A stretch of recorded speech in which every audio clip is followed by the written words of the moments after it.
Visakha news. So ఈరోజు మనతో పాటు స్టూడియోలో అయితే ఉన్నారు ఫినాన్షియల్ ప్లానర్ మెరుపుల మధు గారు మనతో పాటు ఉన్నారు. సార్ని అడిగి మరిన్ని వివరాలు తెలుసుకుందాం. నమస్తే సార్. నమస్తే. ఎలా ఉన్నారు? Fine fine. ఓకే సార్, ఇప్పుడు చూసుకుంటే ఈ మధ్య కాలంలో చాలా మంది వ్యూవర్స్ అడగమంటున్నారు. ఇప్పుడు సెలబ్రిటీస్ కొంతమంది వస్తున్నారు, యాడ్స్ చూపిస్తున్నారు, హెల్త్ ఇన్సూరెన్స్ తీసుకోండి బాగుంటుంది, బెటర్, మనకి నెక్స్ట్ ఎలాంటి ఇష్యూస్ వచ్చినా మనకి హెల్త్ ఇన్సూరెన్స్ కాపాడుతుంది, మనం ఇన్వెస్ట్మెంట్ చేసుకున్న మనీ అదంతా యూజ్ అవుతుంది, ఇంత అని కట్టుకుంటే బెటర్ అని అంటున్నారు. కొత్త కొత్త టాక్ షోస్ కూడా నిర్వహిస్తున్నారు అడ్వర్టైజ్మెంట్ పరంగా చూసుకుంటే. సో ఇంత స్మూత్గా ఉంటుందా ఈ హెల్త్ ఇన్సూరెన్స్ కల్చర్ అన్నది? అంటే ఏదైనా రేపు సమస్య వచ్చిందనుకో, వాళ్ళ ఆ అడ్వర్టైజ్మెంట్ విని చాలామంది కడుతూ ఉంటారు, తర్వాత ఏదైనా నిజంగా సమస్య వస్తే వాళ్ళు కొంతమంది తీసుకోరు కేర్ అన్నది. అవి అది తీసుకున్నారా ఇది తీసుకొచ్చారా అని చెప్పి ఇంకా తిప్పుతూ ఉంటారు. ఈ ప్రాసెస్ పెద్దగా ఉంటుంది అనమాట. సో ఇలా ఏదైనా కంప్లైంట్స్ ఉంటే వాళ్ళు ఎవరికి కంప్లైంట్ చేయాలి, అసలు ఎలా, దీని గురించి ఒకసారి వివరించండి. జనరల్ గా హెల్త్ ఇన్సూరెన్స్ అనేది చాలా పాపులర్ కాన్ ప్రొడక్ట్ మన ఇండియాలో. హెల్త్ ఇన్సూరెన్స్ అనేది ఎంత ఇంపార్టెంట్ ప్రొడక్ట్ అనేది ఎంతో మంది చెప్పినా ఇప్పటికీ ఇంకా పెనిట్రేషన్ అనేది పెరగలేదు. చాలా మంది కోవిడ్ టైంలో ఆస్తులన్నీ అమ్ముకున్న తర్వాత రియలైజ్ అయ్యారు అసలు హెల్త్ ఇన్సూరెన్స్ అనేది ఎంత ఇంపార్టెంట్ అనేది. హెల్త్ ఇన్సూరెన్స్ అనేది నీ ఆస్తులకు ఒక రక్షణ, నువ్వు పెట్టుకునే గోల్స్కి ఒక రక్షణ. ఎందుకంటే ఏ చిన్న ఎమర్జెన్సీ వచ్చినా నువ్వు హెల్త్ ఇన్సూరెన్స్ కోసం నువ్వు ఆల్టర్నేట్ ఆప్షన్ అనేది ఉండదు. హెల్త్కి ఆల్టర్నేటివ్ ఉండదు.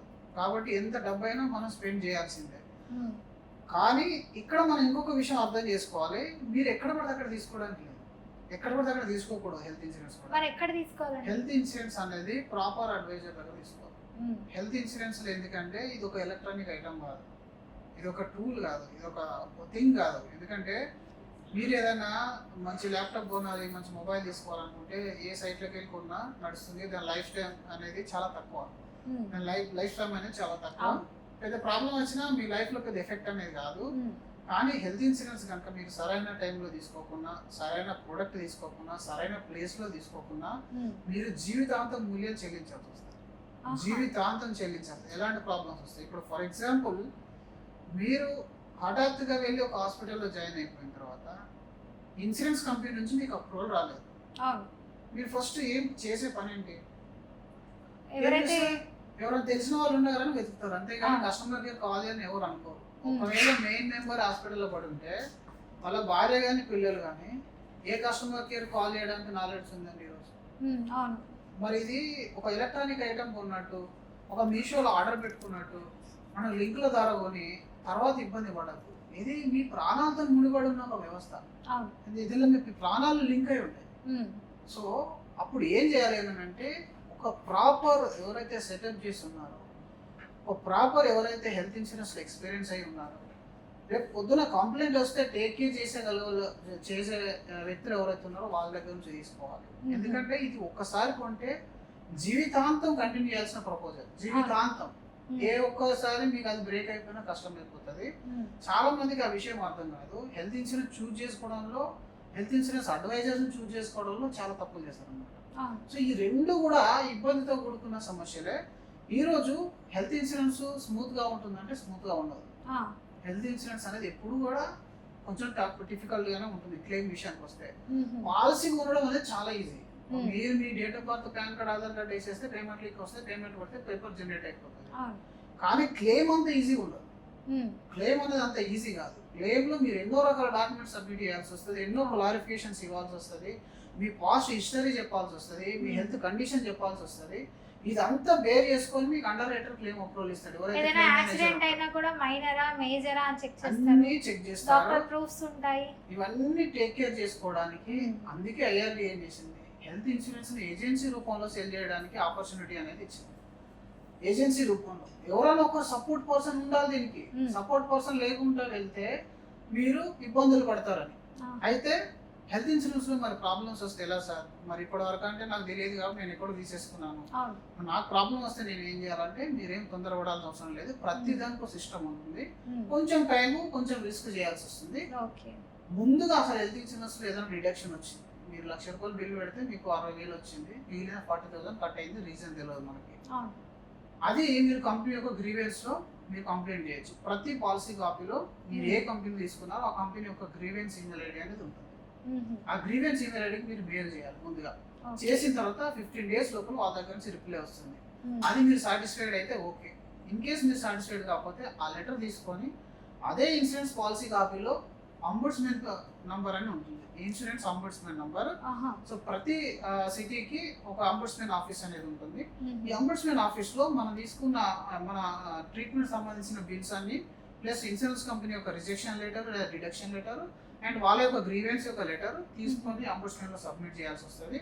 ఆ తర్వాత మీకు కంపెనీ వాళ్ళను ప్లస్ మిమ్మల్ని పిలిపిస్తారు. పిలిపించి ఆన్ ద స్పాట్ లోనే మీకు డిసిజన్ అనేది ఇస్తారు. ఒకవేళ కంపెనీ సైడ్ మిస్టేక్ ఏమన్నా ఉంటే మీకు సింపుల్ ఇంట్రెస్ట్ తో కలుపుకొని మరి ఇచ్చేస్తారనమాట ఆ క్లెయిమ్ అనేది. చాలా వరకు కేసెస్ లో దాదాపు కస్టమర్స్ కి బెనిఫిట్ అనేది ఈ రూట్ లో అయింది. కానీ చాలా మందికి ఈ విషయం తెలియదు, అసలు ఇట్లా కంప్లైంట్ చేసుకోవచ్చు అని కూడా తెలియదు. అందుకే కొన్ని కంపెనీస్ ఏం చేస్తాయంటే కొన్ని రకాల డిడక్షన్స్ కావాలని పెట్టేసి 100లో ఎంతమంది కంప్లైంట్ చేయడానికి వస్తారు, అందరు రిస్క్ తీసుకోరు కదా, కొందరు అలా సేఫ్ గేమ్ ఆడుతూ ఉంటారు. సో అలాంటి కంపెనీలను అడ్వైజర్ అయితే ఫిల్టర్ చేసి ఇవ్వగలుగుతాడు మీకు. అయితే ఇక్కడ దాకా వచ్చిన తర్వాత మీకు దాదాపు మంచి రిప్లై అనేది వస్తుంది. ఈ విధంగా కంప్లీట్ చేసుకోవాలి. ఒకవేళ ఇన్ కేస్ హాస్పిటల్లో ఉన్నప్పుడే హాస్పిటల్ వాళ్ళు మీకు సపోర్ట్ చేయకుంటే ఇన్సూరెన్స్ కంపెనీ హెల్ప్ చేస్తారు. హాస్పిటల్ వాళ్ళు చేయనప్పుడు ఇన్సూరెన్స్ కంపెనీకి మీరు అప్రోచ్ అవ్వచ్చు. ఇన్సూరెన్స్ కంపెనీ ఏమైనా చేయకుంటే IRDA కావచ్చు. సో ఇక ఈ మెకానిజం మీరు అర్థం చేసుకున్న తర్వాత ఇన్సూరెన్స్ అనేది తీసుకుంటే బాగుంటుంది. కానీ పర్చేసింగ్ చేసేటప్పుడు మీరు డెఫినెట్ గా ఈ లింకుల ద్వారా అక్కడిక్కడ పేమెంట్ చేసి తర్వాత కాంటాక్ట్ నంబర్లకి ఇబ్బంది పడద్దు. రైట్ పాలసీ చూస్ చేసుకోవడమే చాలా ఇంపార్టెంట్. చాలా మందికి ఏంటంటే డయాబెటీస్ ఉంటుంది, BP ఉంటుంది, అదేం మెన్షన్ చేయాలో తెలియదు. ఆ లింకులు ఏం తెలుసు, అసలు డయాబెటీస్ ఇంగ్లీష్ లో ఏమంటారో చాలా తెలుగులో ఏమంటారో తెలియదు. ప్రపోజల్ లో మరి ఇంగ్లీష్ లో ఉంటుంది. ఇంకా రకరకాల మన బాడీలో ఉన్న రోగాలను డాక్టర్ రాస్తే మనకే తెలియదు. మీకు వచ్చి చెప్పేయండి ఏంటంటే ఏదో అన్నాడు డాక్టర్ అని ఇప్పుడు చాలా మంది చెప్పే వాళ్ళు ఉన్నారు. మరి అలాంటి సందర్భంలో మనకు ఒక జబ్బు మనకు తెలియనప్పుడు మనం తీసుకునే పాలసీ మరి వాళ్ళకి నాలెడ్జ్ ఉంటుంది, హాస్పిటల్ కు నాలెడ్జ్ ఉంటుంది. మధ్యలో తెలియని కాకుండా ఉన్నది ఎవరు? ఓన్లీ మనమే. వాళ్ళకు తెలియదు కాబట్టి తెలిసిన వాళ్ళ దగ్గర నుంచి తీసుకొని సపోర్ట్ తీసుకోండి. అన్నిటికంటే ముఖ్యమైన అతి అద్భుతమైన విషయం ఏంటంటే మీరు హెల్త్ ఇన్సూరెన్స్ పాలసీ ఒక బ్యాంక్ దగ్గర తీసుకున్నా, ఒక ఏజెంట్ దగ్గర తీసుకున్నా, ఒక ఆన్లైన్ సైట్ లో తీసుకున్నా, లింక్ లో తీసుకున్నా ప్రీమియం చేంజ్ కాదు. ప్రీమియం ఎక్కడైనా సేమ్ ఉంటుంది. అంటే ఫ్రీ ఆఫ్ కాస్ట్ లో ఒక సర్వీసింగ్ పాయింట్ దొరుకుతుంది మీకు. అలాంటప్పుడు యూటిలైజ్ చేసుకోండి.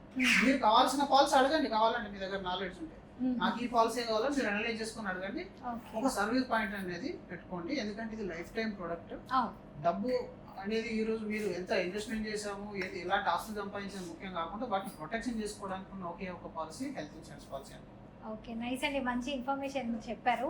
నిజంగా మన వ్యూవర్స్లో చాలా మందికి ఎక్కడ కంప్లైంట్ చేయాలి ఏంటన్నది తెలియదు. కరెక్ట్ పాలసీ తీసుకోకుండా ఏవేవో వచ్చారు కదా, చెప్తున్నారు కదా, మంచిదే కదా అని కోవిడ్ వల్ల చాలా మంది పాలసీస్ తీసుకోవడానికి కూడా ముందుకు వచ్చారు. బట్ వాళ్ళకి ఎక్కడ తీసుకోవాలి, రైట్ పాలసీ ఏ విధంగా, ఇంకొంతమంది అడ్వర్టైజ్మెంట్ చూడడమే ఓకే ఇంత పెద్ద పెద్ద హీరోస్ హీరోయిన్లు చెప్తున్నారంటే ఇంకా నిజమేమో అని కూడా తీసుకుంటూ ఉంటారు హెల్త్ ఇన్సూరెన్సెస్. లాస్ట్లో ఇంకేదైనా యాక్సిడెంట్స్ అయినప్పుడు మాకు ఇది చేయలేదు అది చేయలేదు అని అంటుంటారు. మళ్ళీ అందులోనే డిఫరెంట్ వెరైటీస్ చెప్తుంటారు. మళ్ళీ డాక్టర్స్ ఇవి కొన్ని ప్రిస్క్రిప్షన్స్ మిస్ అయ్యాయి, ఇంకొన్ని చెప్పారు అని చెప్పి.